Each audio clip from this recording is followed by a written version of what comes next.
Hello, everybody. Welcome to another episode of Wellness Blueprints. I'm Jess Milner. I'm so glad you're here to nourish your roots with me.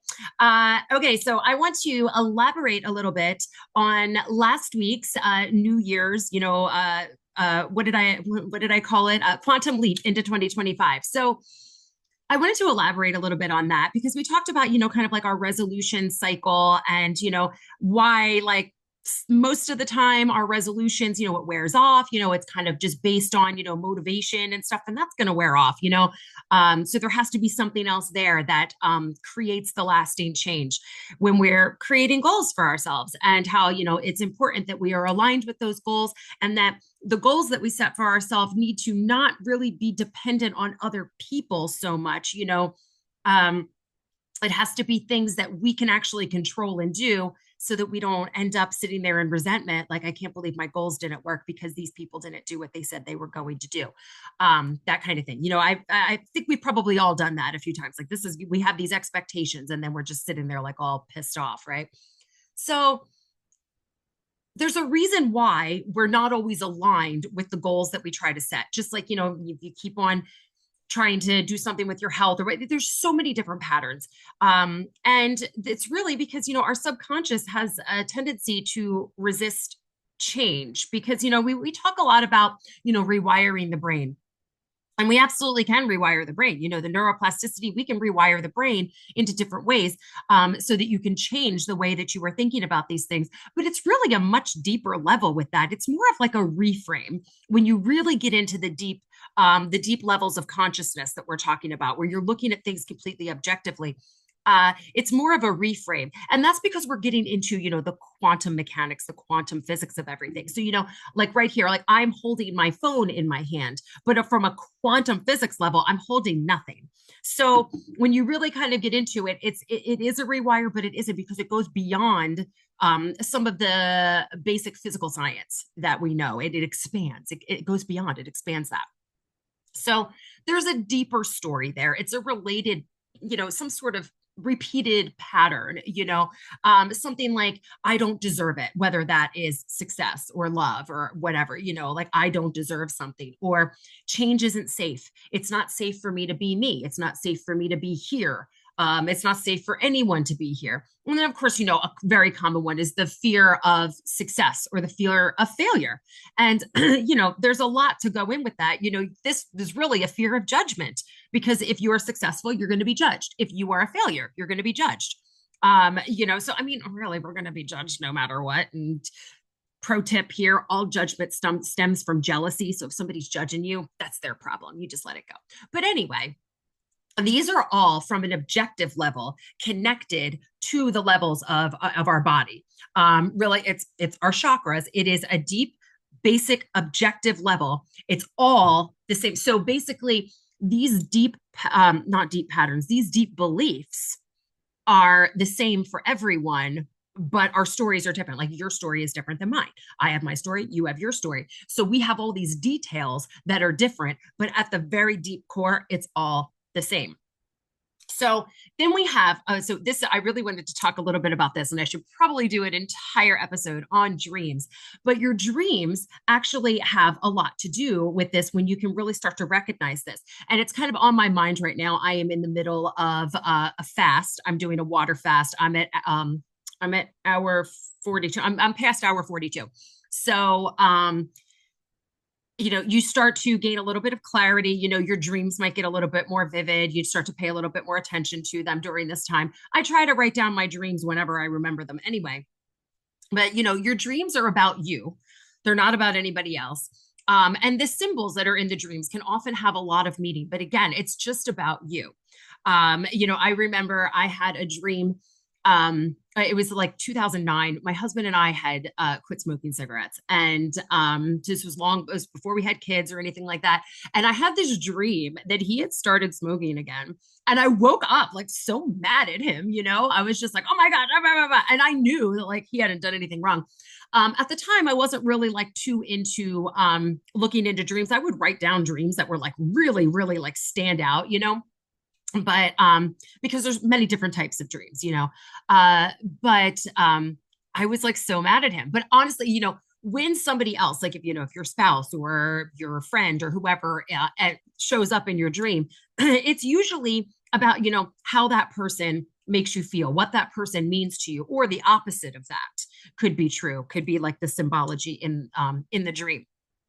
But really, dreams are your higher self, your higher consciousness trying to send you messages. We can't really like talk to our higher self. We're like at two completely different levels. We're in the basement and they're so up in the attic, but they can kind of send messages that way. So it's really, really interesting when you can look at the dreams as part of like how to kind of map out and navigate like what's trying to be said to you. It's a really fun way. And that's one of the things that we do in magnetic quanta, of course, because, like I've been doing dreams for a while and I couldn't figure out how to incorporate it. And it's perfect in magnetic quanta because hey man, when you've got the perfect, most aligned program that is helping so many people and is just freaking awesome, things just get more awesome. Okay. So, all right. Our subconscious wants to resist the change. This is super, super common. Okay. So procrastination, like raise your hand if you procrastinate about stuff. I am, as a neurospicy ADHDer over here for sure. I have that, like, I work better under chaos thing, like I will wait and write the whole 20-page paper in the last 2 days before it, that kind of thing. That's been like the pattern there, the procrastination. Maybe you start to like get like legit tired every time you talk about your goal, whatever it might be. Maybe every time you start to work on it, you're like, oh my gosh, I'm not feeling so well. I think I need to go lie down. I need to listen to my body and go lie down. Or that you're supposed to be paying attention to your dreams, but oops, can't sleep. I'm not sleeping.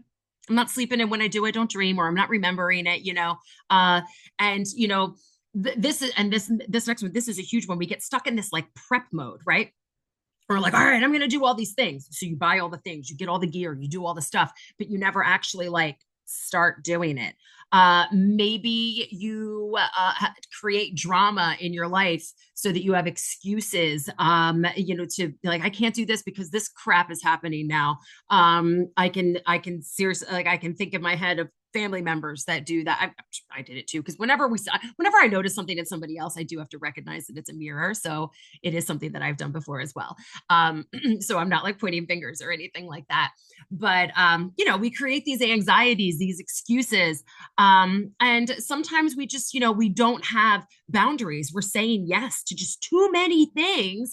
And then we're creating all these obstacles for ourselves because we don't have enough hours in the day to do everything. And then we sit there feeling like a failure when if we would just focused on the thing rather than saying, okay, I'll do all the things one step at a time, one foot in front of the other, right? And another one is not getting support. Even just in my business alone, for the longest time, I thought that like I couldn't hire people for this and that. I couldn't do the things. And once I just let go of that and did it anyway, things got so much easier. Like just get support for whatever your goal is, whether that's for your health, whether it's for, it doesn't matter what it is. Like, get support, whether you need to like talk to somebody, you want to do a program with me, like you want to do, like, just talk to your friends, there's probably a Facebook group, of support, so just find some people that are doing some similar stuff that you are and realize you're not alone, because you're not. Like, I don't think that there's probably not anything that could happen to a human being that hasn't happened in some way to another human being. So there's no reason why we can't help each other through this. Okay. Like, we live in this dualistic, crazy world where there are awesome, happy things and super shitty things. And we've all experienced all of them in one way or another. We've experienced both sides of that coin, and we can definitely support each other. Right. So I wanted to give like a couple of examples of how this kind of manifests in life, right? So let's say you made the decision that you want to get your life back on track. Maybe you were it was a couple years ago, and you went to the clinic that I was working for in New Jersey, and you're like, okay, I'm going to make my appointment. I'm going to get my initial appointment because I need to get my life on track, and I'm so excited about this. And then, as the appointment gets closer, you call up and you cancel. I'm just too busy. I'm too busy. I can't make it in.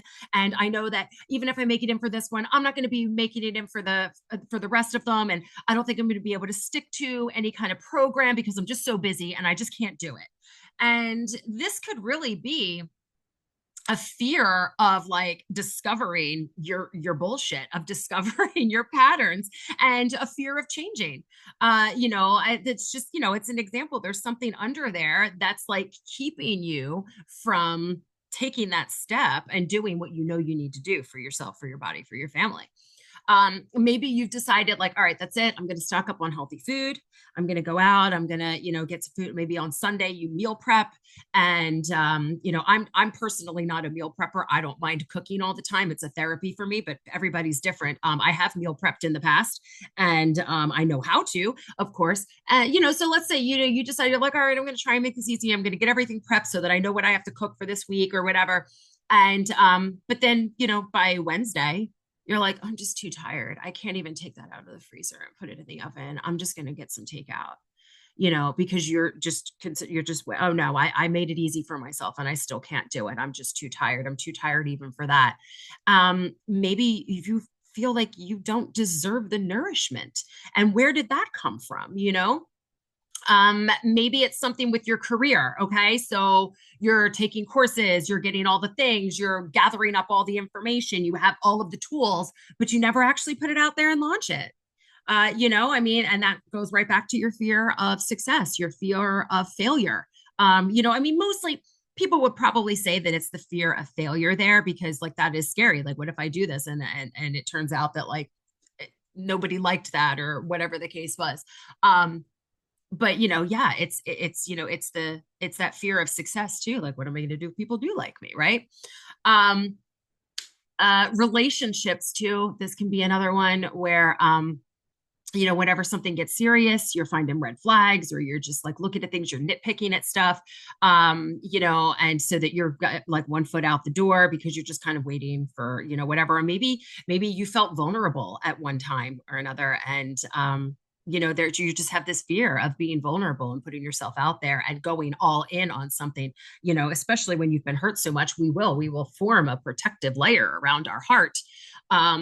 And then giving and receiving love is kind of like, oh, it's just not happening, or not as well, right? With this one, I always think of, I'm a huge Friends fan, so if so so I would always think of Chandler. There was the episode, I think it was in like the first season, first or second, yeah, first season, when Mr. Heckles, the downstairs neighbor, passes away, and Chandler realizes there's like all these similarities between the two of them, like they were both class clown and stuff like that in high school. And Mr. Heckles died alone in his, in the show. So it was kind of, sad. And he starts realizing, oh, every time I go out with somebody, or every time somebody, like I find something wrong with them and I run the other way. And then like he decides to go out with this girl that he thought had a big head at work. And but he's like, she's pretty and she's nice and she's funny and she's, all this. So I'm going to give her a chance. And then he's sitting there and he's like, I forget exactly what he's saying, but he's like, yo, she's nice and she's interesting, big head, big head, big head. Like, he just can't get past it. And, it was just a silly joke in the show. But that's the type of thing, when you have like this very, like because you don't want to be hurt again, and it doesn't mean that you were hurt by somebody who, like another, romantic partner or something. It could have been a friend, it could have been a family member. There's all kinds of things that go into that. But on that deeper level, we all have the same objective fears, these same beliefs that are stuck. Just, they're there as a mode of protection. And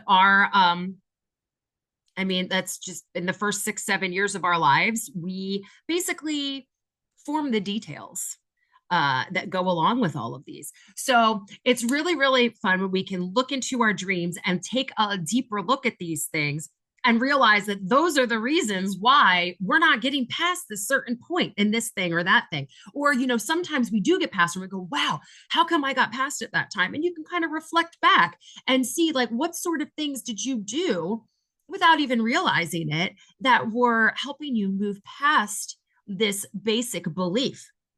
That like, oh, well, I'm sick all the time, or I'm I'm always going to be poor, or I'm always going to be unhappy. I will be alone. These things that are really just kind of down under there. And those aren't like the core beliefs there, but these stem off of those core beliefs and they become something that when you truly believe on the inside, not like in your head, you can sit there all day and say, well, I believe that I will be successful. I believe that I will be rich. I believe that I will be happy. I will be and you do believe these things. So it's not as simple, it's not just like, okay, let's positive think it away. That's not exactly what I'm talking about. That is very helpful, but that's not exactly what I'm talking about there. Um, so it's really when we are getting down and calling these things out and just going, all right, there we go. There it is. And it's amazing that we all have the same ones underneath because we all have this, we all have the same beliefs. We all have these core like fears, I mean, everybody's afraid of something. So, if we really want to break through and be super aligned with our goals, we need to break through a lot of these things. And that's what magnetic quanta does. So I'm very excited to have anybody come in. I do workshops on it. Probably once a month and that's called the Radiant Reset. So if you want to sign up for that, you can go to go.deeprootedwellnessid.com/radiant-reset and sign up for the next one.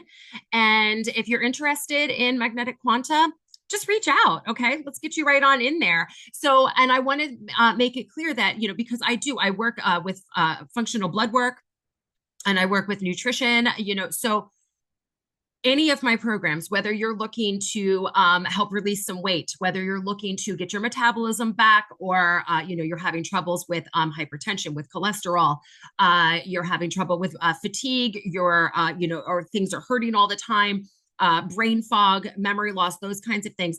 Any kind of blood work program or any kind of program that you are in with me is also going to include magnetic quanta, because this is such an important part of your healing journey. So this is really what I'm talking about when I say that we unite spiritual and physical wellness, because that's where we get true wellness. And that's where this is coming in. So we can do it on its own, or we can do it in combination with whatever it is that you have going on with your body that you want to take care of also. Okay.